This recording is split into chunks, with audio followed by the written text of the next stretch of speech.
there are a lot of things going on in the background that restaurants just have no idea because they have so many other things to worry about. So for me, this project was really personal because I feel like they're just taking advantage of the little guy. And a lot of restaurants just aren't dialed into that. And I really want to make this work just solely out of like revenge. The Vegas Forward podcast delves into the lives of the people in our community, uncovering not only what they do, but who they are. Business may keep our city strong, but it's the individuals that continue to create, innovate, and push Vegas forward. Well, yeah, we'll kind of get started here. So my name is Nick Captain, and the podcast is called Vegas Forward. So it's all about like interviewing people like yourself that are like creating or innovating within the city. Obviously, Delaney was raving about your taco spot. So she's like, this would be great to interview Kristen. Just want to kick things off by just kind of learn a little bit about your background, like where you're from originally, kind of where were you brought up, stuff like that. Sure. So I'm actually originally from Orlando, but then I lived in LA for a little bit and I've been in Vegas since 2003. Oh, cool. Yeah. I moved out in 2002. So we're like OGs now. Yeah. Basically awesome. local. Cool. So when you moved to Vegas, like what did you start doing? Like when you first moved here as a career? So I actually grew up as a performer. So I was a competition dancer. I grew up in that world. I worked at Disney World, was my first job, as I was Chip and Dale as characters. Nice. So then when I turned 18, I worked on cruise ships. And then from cruise ships, I moved to LA to kind of do commercial work. And then I ended up here in shows. So I performed on the Strip for quite a long time in like different shows. Nice. Well, what shows are you in? I was in like all kinds of magic shows, like a dozen of them. I did a show at the Stratosphere, like an edgier show. And then my last show was Jerry Mitchell. I don't know if you know Jerry Mitchell. He's like a Tony Award winning director. He did the show at Planet Hollywood called Peep Show. So that was the last show I did. Oh, cool. That's awesome. So how'd you get into show business? Just always enjoyed it, or? I just grew up doing that. So it's all I knew. Yeah. Okay.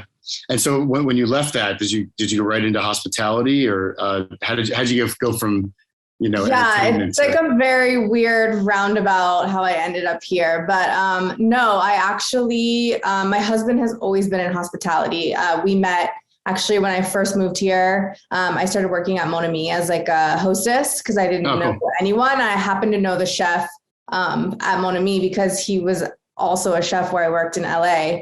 So he got me a job as a hostess at Mon Ami, and I started dating this guy who was a bar back at Mon Ami, who is now my husband and my business partner. But we met there. And no, I didn't have anything to do with hospitality. So when I decided I didn't want to dance anymore, I actually started a pet care company because I really love animals. So I've actually still have that pet care company. It's like a 6-figure pet care company. It's one of the largest pet care companies in town. It's called Little White Dog Company. So now I have a team that manages it and an office manager and a staff that runs it. But yeah, I still have Little White Dog Company to this day. So that was my first venture of entrepreneurship on my own. And when did you start that business? I started that business in 2011. Oh, cool. And you have just the one location or multiple? It's not actually a location, it's mobile. So we go to people's houses and check on their animals either while they're at work or they are on vacation, things like that. We do medications, playtime, walks, et cetera, et cetera. Oh, very cool. That's awesome.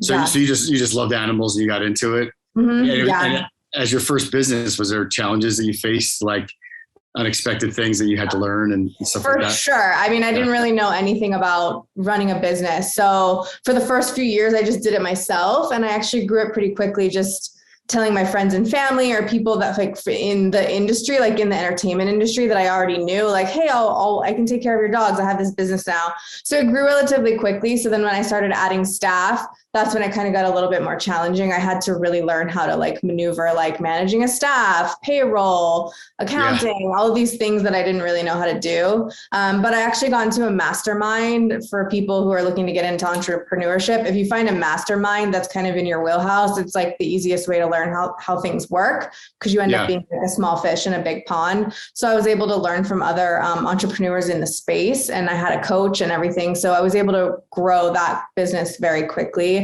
And that's how I kind of fell into marketing as well, which has helped me with all of our brands now. No, it makes sense. So tell me about the mastermind. Is that like a group? Yeah. So masterminds are typically like, you can find them on Facebook a lot of times. So this particular mastermind was called, this particular group that I found first was called I Own a Pet Sitting Company with Staff. So it was a group, like a Facebook group dedicated to people who run large scale pet care businesses. So when I joined the group, I just kind of scrolled through, and then the person who ran that group was a coach. And so she was actually coaching people. So then she had a private mastermind that you could pay for monthly and get like all kinds of like coaching on, customer service or this, or, pet sitting software, like just so many like down a rabbit hole things about pet care. Yeah. So I really learned a lot there, and I was able to scale. So then I took all of those skills that I learned from that. And when my husband and I teamed up with Dan and Regina to create Tacotarian, I had this huge like plethora of marketing knowledge that I had learned, and I had built on that. And I continue to build on that now. And I always say the fundamentals of like building and running a business are the same. It's just what you're doing is different, right? It's like it could be a software product is the same as like running a restaurant. Everything it's different, but like how to set up the business, how to manage staff, HR, payroll, taxes. At the end of the day, those things are all common, right? So, exactly. So definitely building your first successful business makes the second one a lot easier, but it's never easy. No, it's not. Yeah. So tell me, how did you come up with the concept for the restaurant?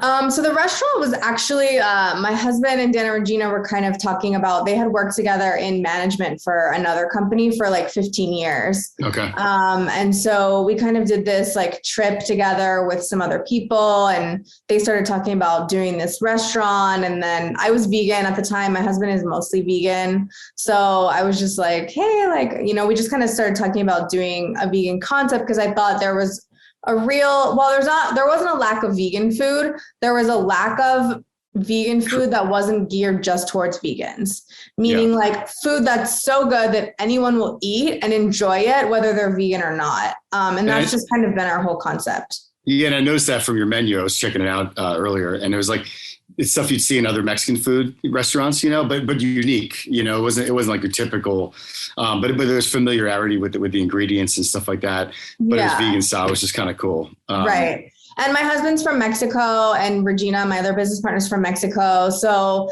they bring a lot of that flavor that they were raised on, and a lot of those, cultural things that are really important in food.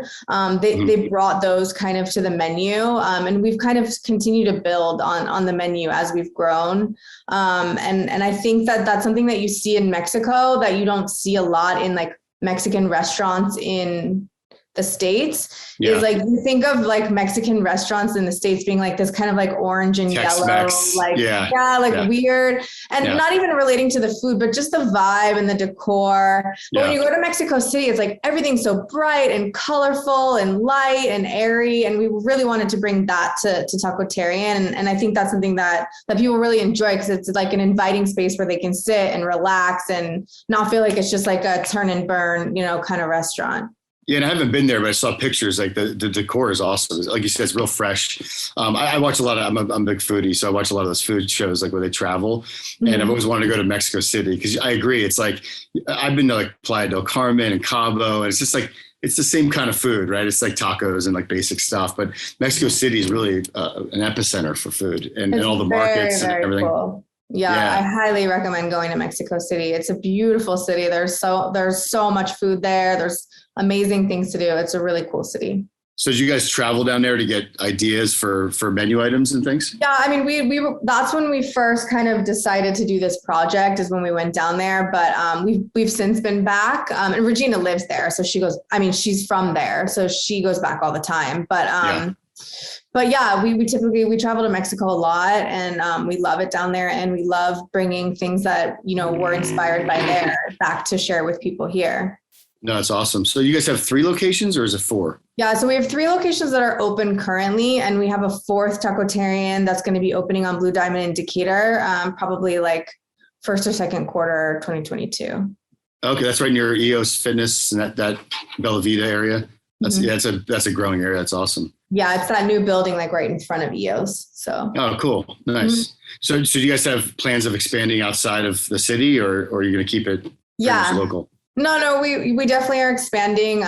We have eyes kind of, our broker works with other brokers around the country. So, we're always looking at spaces, and if we find something that, fits our brand and, of course is not going to break the bank, then we definitely will start to expand. We have some outside investors that have kind of reached out. So we're very optimistic about the future of the company for sure. And when did the first location, when was it created? 2018. Oh, so it's pretty new. Yeah, so 3 years. How did you guys navigate through COVID? Obviously, with the shutdowns, and how did that impact you guys? Did you guys pivot and make any adjustments with the business? So initially, we shut down for 6 weeks, and then we got our PPP money, and we were able to reopen. Yeah. We could have stayed open the whole time, but a lot of our staff were nervous. We were nervous in the beginning. People didn't really know what to expect. When we reopened Cinco de Mayo, believe it or not, cool. in 2020. And we were only allowed to do takeout and delivery. So you couldn't even come into the store, but there was a line around the building. It was one of our highest selling days that we've had. And and so we did takeout and delivery for quite a while until things started to reopen. And we've been really lucky that our food carries well. It's good for delivery. It's good for takeout. So we didn't really have to pivot as some of the fine dining restaurants did. We just had to keep doing what we were doing and hold the course. So you guys still do a lot of takeout business? We do a lot of takeout, and we actually, we co-founded a food delivery co-op. So when the pandemic hit, I went to Commissioner Sagerblum, one of the county commissioners, and I was like, hey, all these other cities are capping Grubhub, DoorDash, and Uber. We need to do that here because they're essentially killing us because we're relying on takeout and delivery. So we were able to cap them at 15%. But that was just kind of a Band-Aid. The longstanding problem with Grubhub, DoorDash, and Uber is that they're predatory. They have really unethical practices and predatory practices that really damage restaurants and really damage drivers too. So we came across this co-op model that some other cities were already doing. So we bought the rights to do it here. So now that's up and running here. We've got it in the Southwest, downtown, Spring Valley, Summerlin, and then we're going to launch Henderson soon. So eventually it'll have restaurants from all over the city on it. And that's LOCO Vegas, correct? Yeah, LOCO Las Vegas. Yeah. LOCO Las Vegas. And so you mentioned you licensed the app.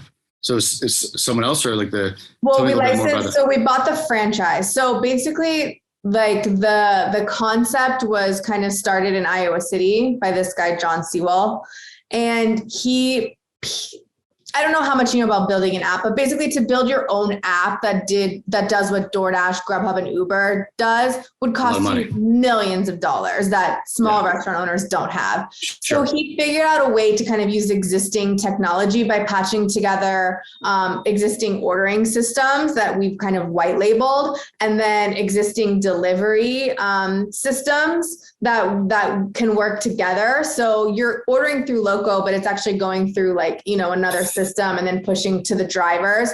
We have dispatchers that work from home to kind of make sure it's all flowing and the deliveries are going to the right places at the right time. So we basically are franchising that kind of system, the idea and the name and technology systems, the technology. Yeah. Yeah, that's actually what we do here at AdLaw is build software and applications. And like you said, it can get very expensive and a lot of man hours to build that from scratch. So it makes sense to leverage those platforms. Now, so how many restaurants are in the co-op currently? So right now we have about 75 restaurants, probably 75 to 85 signed up. We have about 50 live on the platform because some of the people we have signed up are in Henderson or Aliante or whatever. Sure. And we haven't launched those areas yet. So we have 50 live on the platform, and we usually add 5 more a week. So we're just going to keep growing and growing from there. So restaurants can go to your site, which I saw, and they can apply. Mm-hmm. And then once they're approved, do they go in and upload content, pictures, or does your team gather? We actually build their menu for them. So once they go on and fill out our application, I usually reach out to them and just kind of go over the details. Because basically the difference between us and Grubhub and DoorDash is, number one, we're offering way lower commission. So you are getting 15% commission, whereas Grubhub, DoorDash, and Uber typically are around 33 to 37% per order. So what most customers don't realize is that when you order that food, yeah, you're paying more, but the restaurant's also paying a lot. And the average restaurant margin for profit is like 4%. So you're talking about charging 33% per delivery. It just isn't sustainable. Yeah. And so we're also giving them 15%, but we're also giving them their data, which does not come with Grubhub, DoorDash, and Uber. You don't have access to your customer data, but we're also giving them to be part of this co-op. So when the co-op makes money, the people who make money are the independent restaurants who are part of the co-op. They get all of that profit gets distributed back to members of the co-op, like based on a tiered system. Oh, very cool. So for you, like the company isn't profiting, correct? Or no, we get like a management fee, our umbrella consulting team, for managing it. But quite frankly, we haven't even been taking it because we want to make sure that the thing works. You know, we don't really care about the money. For me, this project was really personal because I've worked really hard on a federal level, even with, the Protect Your Restaurants campaign with American Economic Liberties Project. I've met with FTC commissioners on a federal level, just because these companies aren't regulated. And I think a lot of people have no clue how unregulated they really are. They're stealing copyrighted menus and putting them on their platform. They're charging for phone calls. If you call a restaurant through Yelp, you're getting charged from Grubhub for that phone call if you're a partner with Grubhub. There are a lot of things going on in the background that restaurants just have no idea because they have so many other things to worry about. So for me, this project was really personal because I feel like they're just taking advantage of the little guy. And a lot of restaurants just aren't dialed into that. And I really want to make this work just solely out of like revenge. Other than that, I have no personal gain. No, I think it's amazing what you're doing. And I've heard, as a consumer, these things like, because I grew up in the restaurant business. My grandfather owned restaurants, my uncle, and I know what it takes and how small the margins are and how God forbid you have a fire or something happens, it's like throws everything off. And especially during COVID, when businesses, restaurants were shut down and forced to pivot and do certain things and get creative, every little dollar counts, right? So like when they have to rely on delivery for 100% of their revenue and they're taking such a big cut, it's just, I've heard it's very predatory. There's a lot of campaigns online of people saying, hey, don't use Grubhub, don't use Uber Eats, stuff like that. And I think now like they're really getting desperate because before the pandemic, no one really knew, restaurants weren't really fighting them. They were just kind of saying like, we can't do delivery ourselves. So I guess it's like a necessary evil. And nobody really like fought back or just, we all just let it go. We're guilty too. We were using them before before all this. So, but now the pandemic really allowed restaurants to kind of like take back their power and say like, we're not going to put up with this shit. You're like, this sucks. Like, we're not doing this. So a lot of restaurants just drop them completely. And then a lot of cities are forming their own co-ops like this, if not LOCO, then other, similar co-ops. And are the restaurants helping you to market it? Are they like have collateral to location? Like, because obviously Yelp is the number one resource, and because indirectly you search on Google for a restaurant, Yelp comes up, and so people are navigating that. And I know there was prompting people to order delivery or pick up from there. How do you overcome those obstacles when it comes to marketing the application so that consumers like myself know about it? Yeah, so it is definitely the job of the restaurant. So I know for us at Tacotarian, it was relatively easy. We were doing about 30 orders a day on those other platforms. Well, we only had Uber Eats at the end. We had already gotten rid of the other ones. So when we switched over to LOCO, the day we switched over to LOCO, we basically turned off our Uber Eats tablet and we said, if you want to get Tacotarian delivered, you better download the LOCO app. So we blasted that on all of our social media, on our email list. We hand out cards in the restaurant. Every bag that leaves the restaurant has like a LOCO free delivery thing on it. And LOCO, the co-op provides all of the restaurants with those marketing materials. We give them digital materials. We give them printed materials. We give them signage, all of these things that they can utilize to transition their customers. Now, are some restaurants better at it than others? Yes. Are some restaurants nervous to cut the other apps? 100%. I think that's been the biggest challenge, is getting the restaurants to like have faith and just say like, okay, that's it. Let's turn the other apps off, you know? Yeah. And I think if you have a loyal client base of customers, right? Like you do, promoting it internally and saying, hey, if you want our food, this is the way you get it.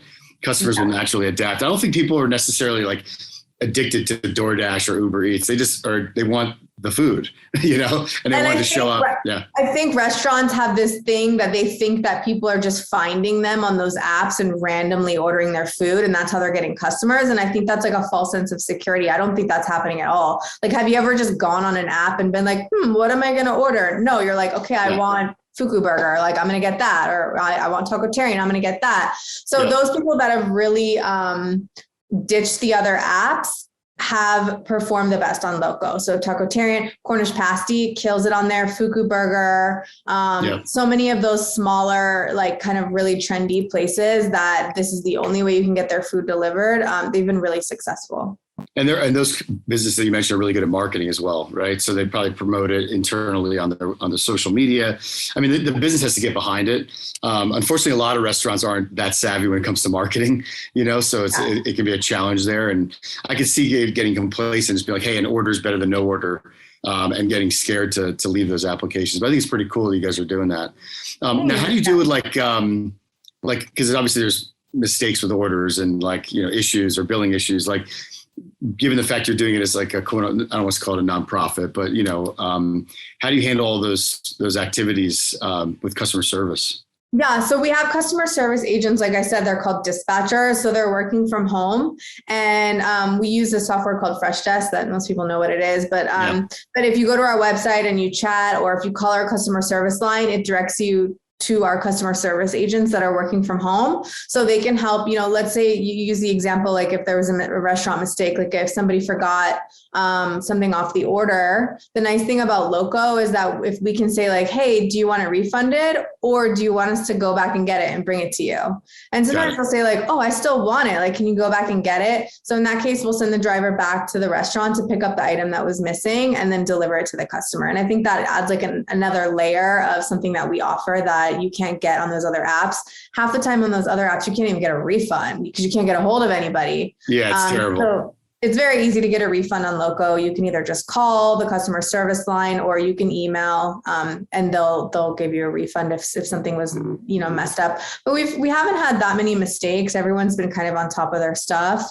The drivers have been really good. Our drivers go through an extra level of training. I don't think most people are aware that to become a DoorDash or Grubhub or an Uber driver, all you have to do is pass a background check. There's no test, there's no training, there's no anything. And when you think about, if you're in the restaurant business, how much training your staff has to go through to be able to just work in a restaurant. You have to have a health card, you have to have a TAM card. A lot of people have to have a sheriff's card.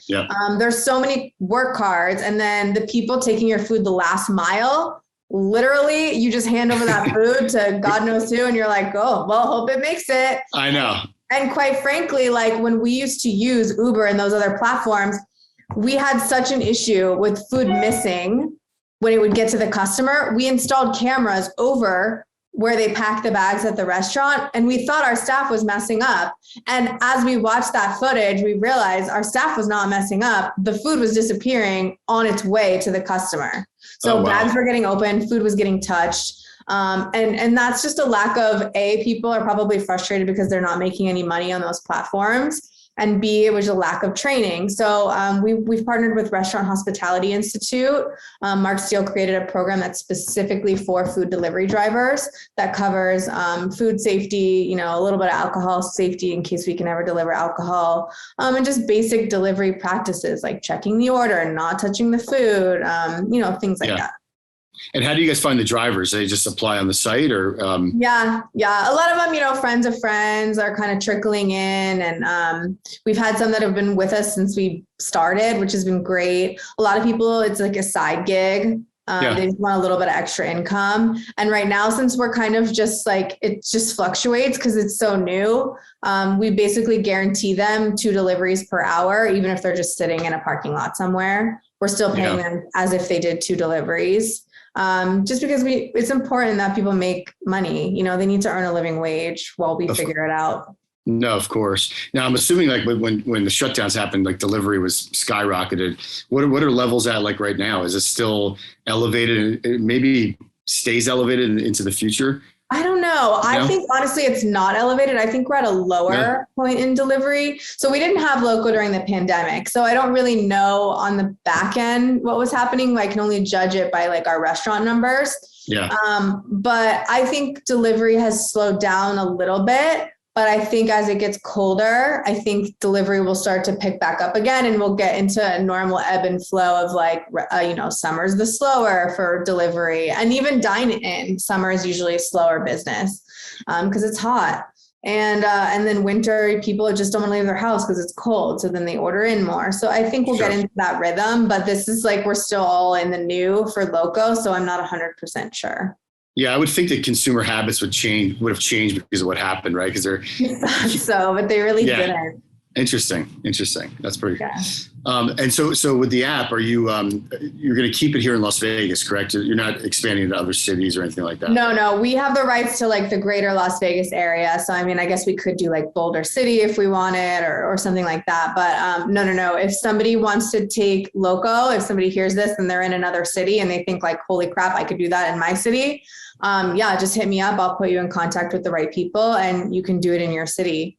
It's I'm not going to lie, it's not easy. Yeah. But when it's said and done, it'll be totally worth it because we'll have this system that works for us, for restaurant owners. And quite frankly, I don't think that Grubhub, DoorDash, and Uber are going to be around for that much longer. They're already bleeding. They're just bleeding cash. And DoorDash is public now. And if I were an investor, I would not want my money in something that's completely tanking day after day. Their ultimate goal is a monopoly. That's always been their ultimate goal, and acquiring data. Their goal was never, ever, ever to help restaurants in any way, shape, or form. No. And they definitely don't. They do the opposite. So I'll have to download your app now and use that. Yeah, that's cool. So you said you moved to Vegas in 2003 and you did entertainment. Did any of the stuff you did in entertainment help you in your career with what you're doing now? Or do you have any tie-ins at all from what you learned in the past to what you're doing currently? I think growing up in any sport, and competitive dance is like a pretty gnarly, sport, if you will, even though most people don't think of it as a sport, but it's very, very regimented. And every day after school, I was at dance until 9:00 at night. I was at competitions on the weekend. And those things really, I think, help you as an entrepreneur because you just have this mentality of like competitiveness, of like getting stuff done. I don't know. And I think as a performer in general, being able to do things like this, or being able to go on the news in front of, and answer questions on video. A lot of people, especially in this business, are not comfortable doing these kinds of like public appearances or speaking in public or these kinds of things that I've kind of ended up doing a lot since I've got into the hospitality business. So in that aspect, for sure, it's definitely helped. Yeah, that's awesome. And so what are some things in Vegas you love to do, like outside of, I don't know how you have time, by the way. I really don't. I mean, I was like, man, I thought I was busy. You got multiple restaurants, you got the app, right? You got the pet care business. I rarely leave my house, to be honest, but I don't know, we like going out to eat. We're foodies. So I love trying new restaurants. I'm vegan. So of course, anything that, has a great new vegan option, I'm down to try. We like going for walks around our neighborhood. We're huge animal people. We have 3 rescue dogs and a cat. So we love doing stuff like that with our animals. Just don't have kids like me.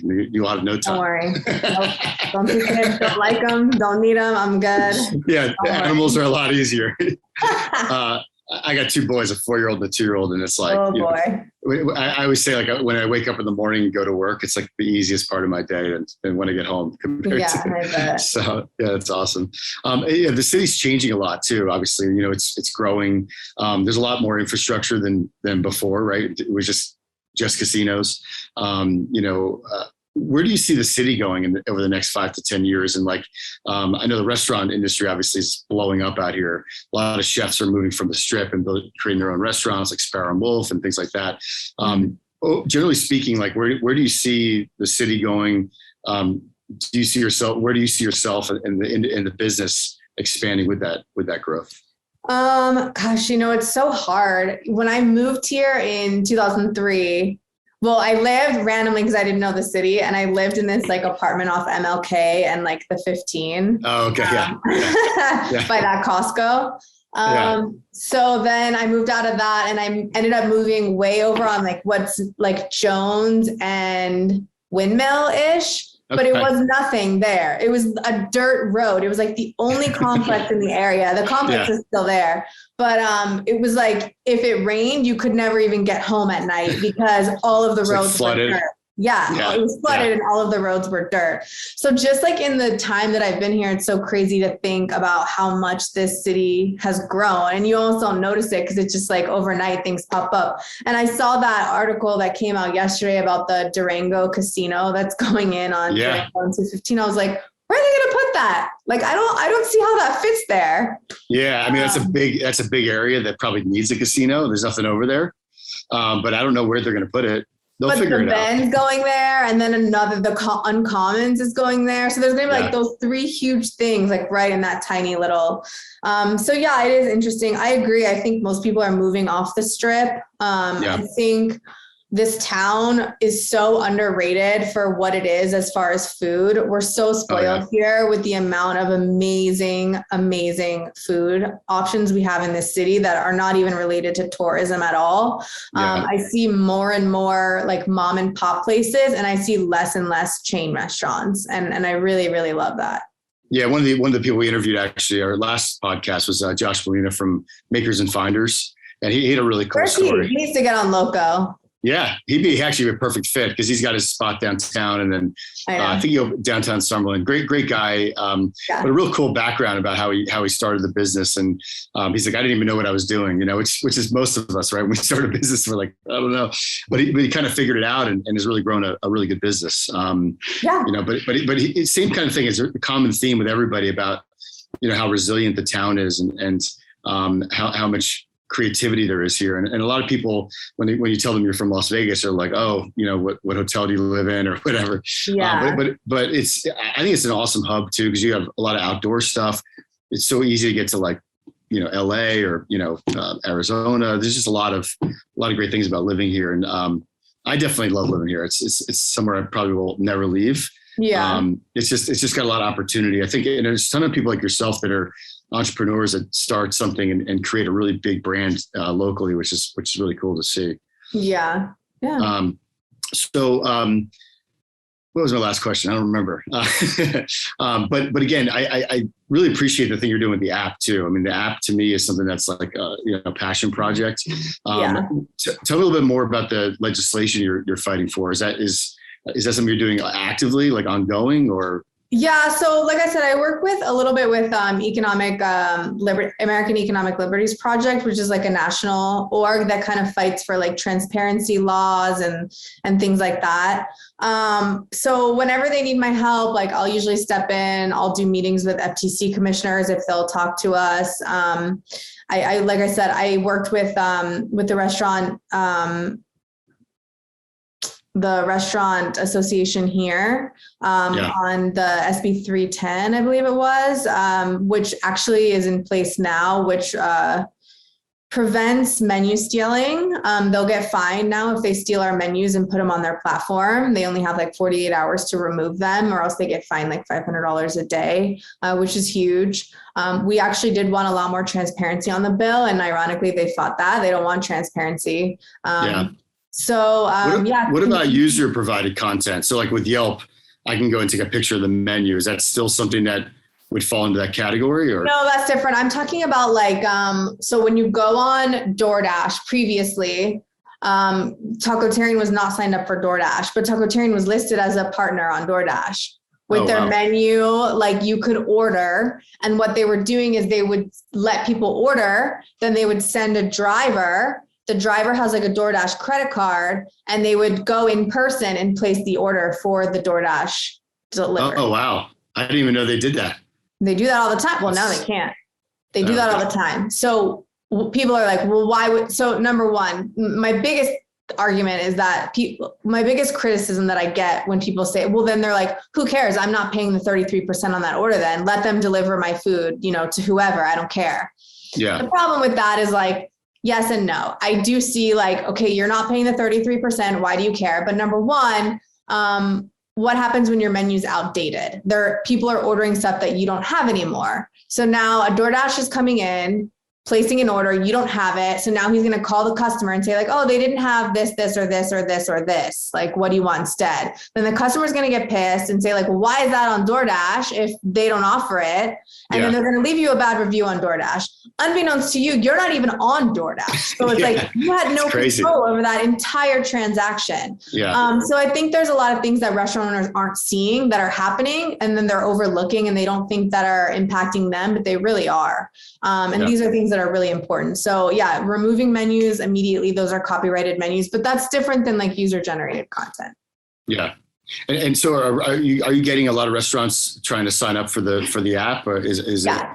Awesome. Getting restaurants on has been like way easier than I thought it would be. I think we did this at the right time. I think people are just disgusted by Grubhub, DoorDash, and Uber, and just don't want any part of it anymore. But I would like to see more restaurants that have joined drop the other apps. Drop them. Yeah. Just get off them. Bye. Like, we've proven it with Tacotarian. We've proven it with Cornish Pasty. We've proven it with Gorilla Pizza. We've proven it with Fuku Burger. Like, all those brands are killing it.